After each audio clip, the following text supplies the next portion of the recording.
En la unidad pasada vimos a Dios Padre, la primera persona de la Trinidad, como coach y cómo Él estuvo dirigiendo, encauzando a su pueblo, a este grupo de personas que son su pueblo, su ciudadanía para ese reino y pues también los achaques, las fallas, pero a pesar de ello cómo Dios mostró su gracia, su compasión e inclusive en medio de la disciplina y del castigo, Dios muestra su amor, su misericordia para con el pueblo.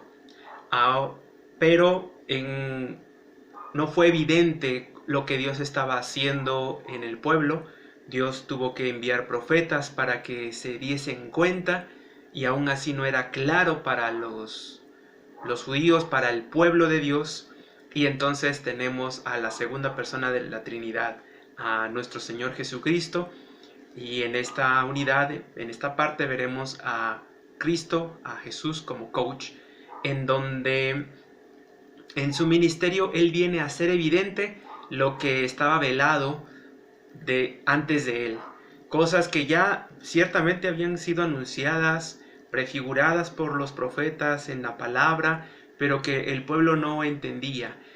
De cómo Dios quería ese reino, de cómo Él estaba restaurando las cosas que se cayeron o se vieron afectadas en el Edén con la caída.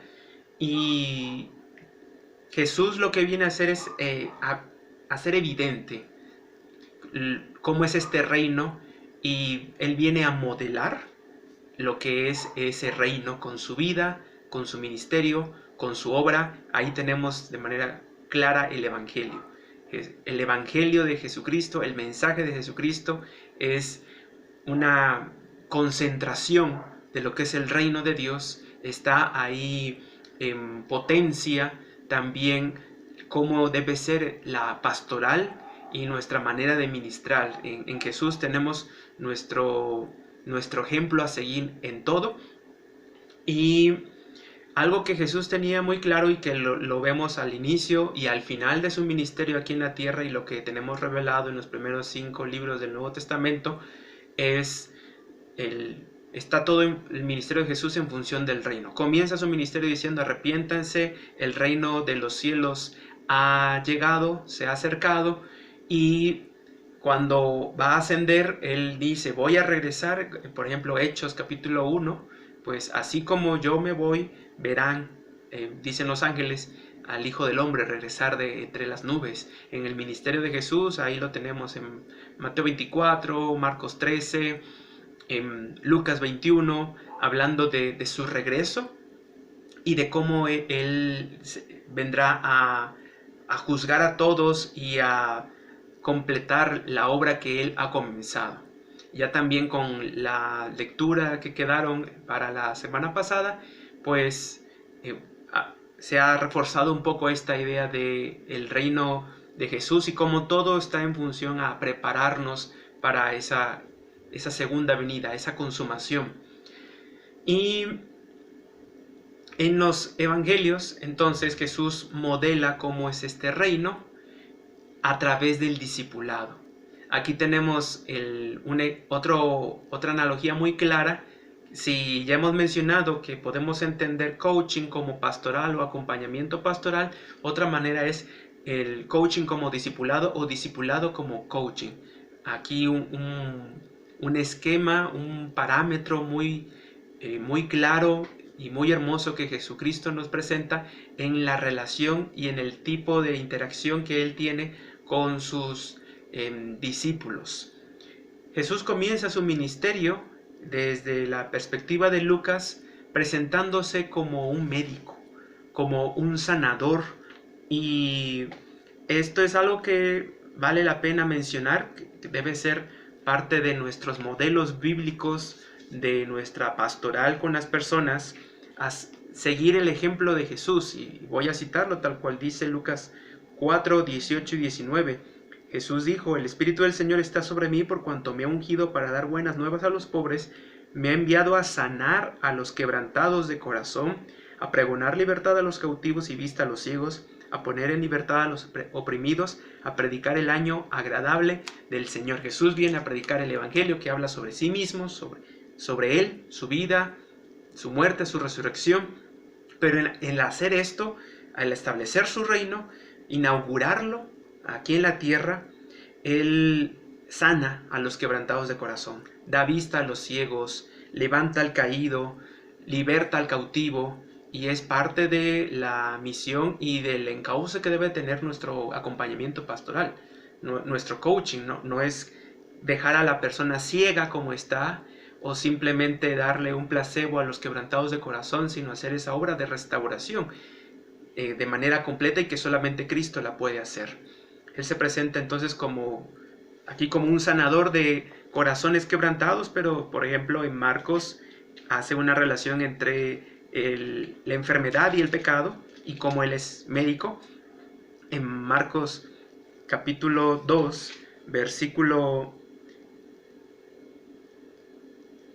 17, Jesús dice: los sanos no tienen necesidad de médico, sino los enfermos. No he venido a llamar a justos, sino a pecadores. Entonces Jesús viene con los enfermos, con los pecadores, está con ellos, y aquí también un modelo, algo digno de imitar que podemos aprender de Cristo es que Él va con los enfermos, con los pecadores, y a los que no se reconocen como enfermos, a los que no se reconocen como pecadores, pues Jesús no los ministra, no porque no pueda, sino porque no se dejan.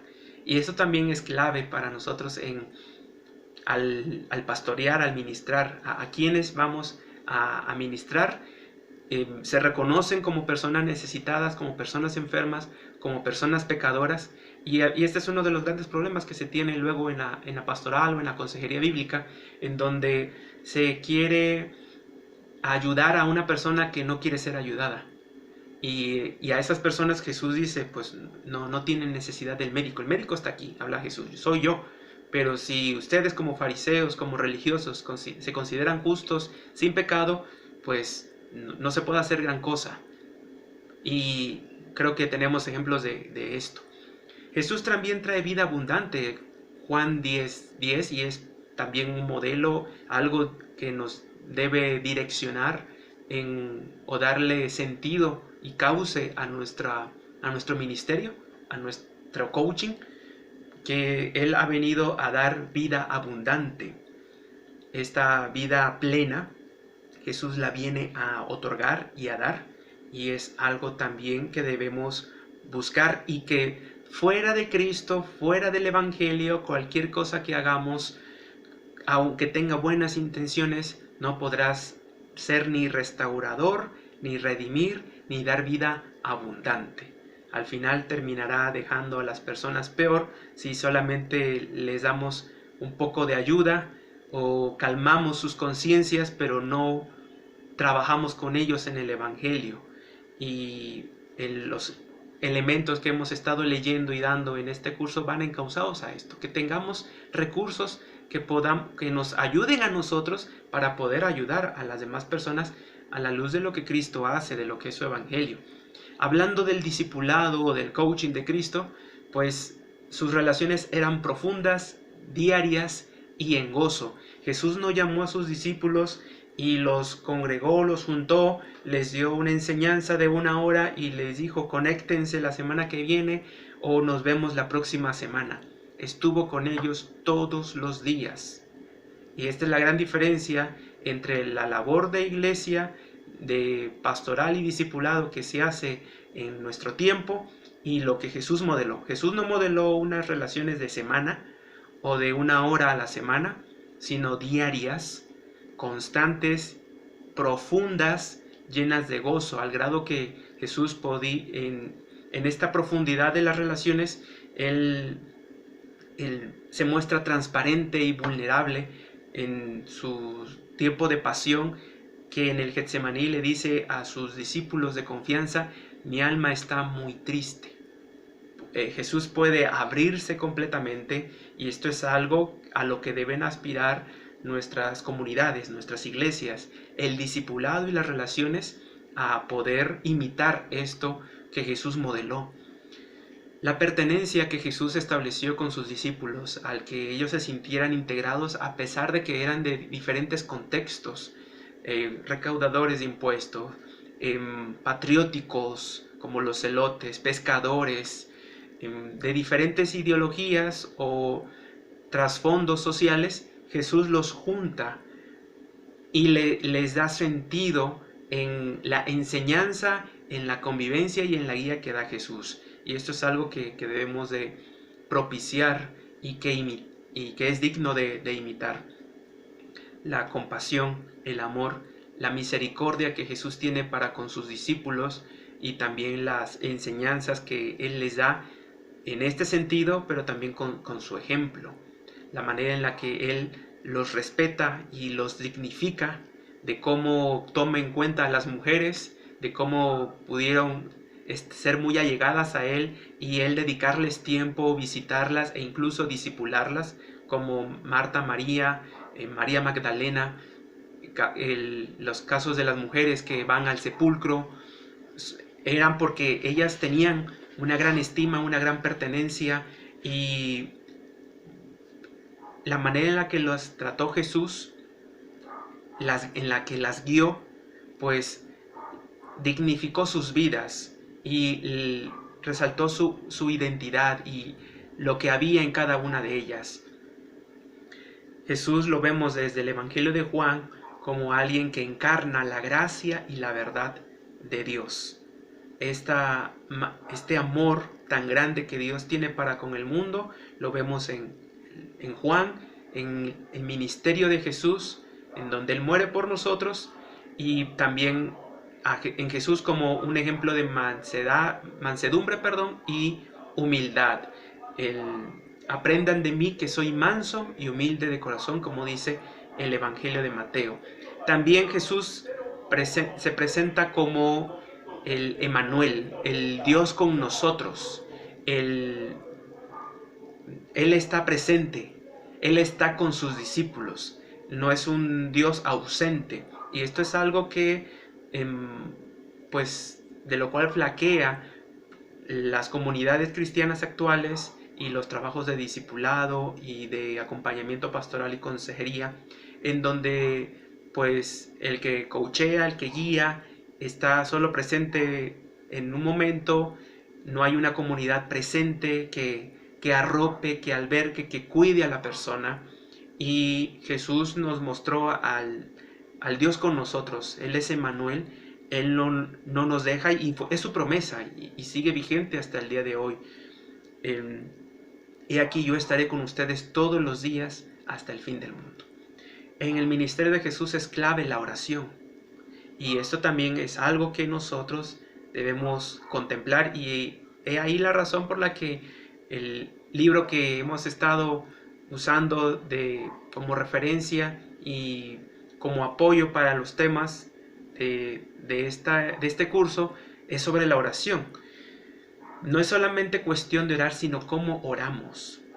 Y hasta en las personas en las que debemos de ministrar, pues debemos de ponerlas en oración y saber quiénes han de ser. Jesús dice en Lucas 10:2: rueguen al Señor de la mies que envíe obreros a su mies. Se lo dice a los discípulos y ellos eran los obreros. Y la mies es aquellos campos que están listos. A veces nosotros queremos ir o queremos que la gente venga cuando no está lista, no son campos blancos. Y la encomienda es un mandato de Jesús, que oremos para que el Señor, Él, envíe obreros nosotros a los campos blancos. Y es entonces nosotros orar por los campos blancos, por las personas que están listas. Y es entonces preguntarle al Señor, ¿quiénes son esas personas? ¿Dónde están? ¿Cuál es ese campo que tú tienes para mí? Y también, hasta cierto punto, ¿qué tipo de campo blanco somos nosotros? Ya estamos listos para que otra persona nos coachee, nos disipule, nos guíe, nos oriente, nos pastoree y orar para que el Señor nos dé respuestas a ello. Es parte de la oración centrada en el Evangelio, es clave en la labor pastoral, en ministerial. No nos vamos a detener mucho en esto, solo lo menciono, pero muchos problemas que tienen las personas a nivel emocional, de decisión, de que no tienen rumbo en su vida, tienen un origen espiritual. Y la oración es poderosa y es un arma espiritual, como la vemos en la Escritura, en donde la gente es liberada, y fue lo que hizo Jesús. Él vino a libertar a los cautivos. Nosotros también tenemos esa encomienda. El Evangelio en sí mismo libera. La armadura que menciona Pablo en Efesios 6, pues es vivir el Evangelio, orar, predicar, vivir en justicia, vivir en verdad, etc. También en Jesús vemos constantemente esta expresión: el que tenga oídos para oír, que oiga. Es decir, no todos están listos, no todos pueden ser coacheados o ser pastoreados, acompañados, discipulados, y solo son algunos. Y por eso cuando Jesús daba estos discursos, sus parábolas, terminaba con esta expresión, porque no todos están dispuestos a tomar su cruz cada día, negarse a sí mismo y seguirlo. En el ministerio de Jesús, Él modela el Edén perdido, pero una mejor versión de este Edén es este reino de Dios que Él viene preparando. Y habiendo mencionado todos estos elementos que podemos contemplar en la pastoral, en un coaching bíblico, podemos preguntarnos, con lo que hemos hablado en esta sesión, ¿quién es tu campo? ¿Quiénes están listos para ser ministrados por ti? ¿Y tú en qué nivel estás dispuesto para ser ministrado, y en qué áreas? Y del modelo de discipulado de Cristo, ¿qué elementos vas a replicar a quienes discipules? Y de esos elementos que quieres o que consideras pues importantes de contemplar, ¿por qué? Pregúntate por qué los consideras importantes y por qué te sientes atraído a ponerlos en práctica. Y contemplando esta sesión de esta semana de Jesús como nuestro coach, pues es cuestión ahora de rogar al Señor de la mies que envíe obreros a su mies.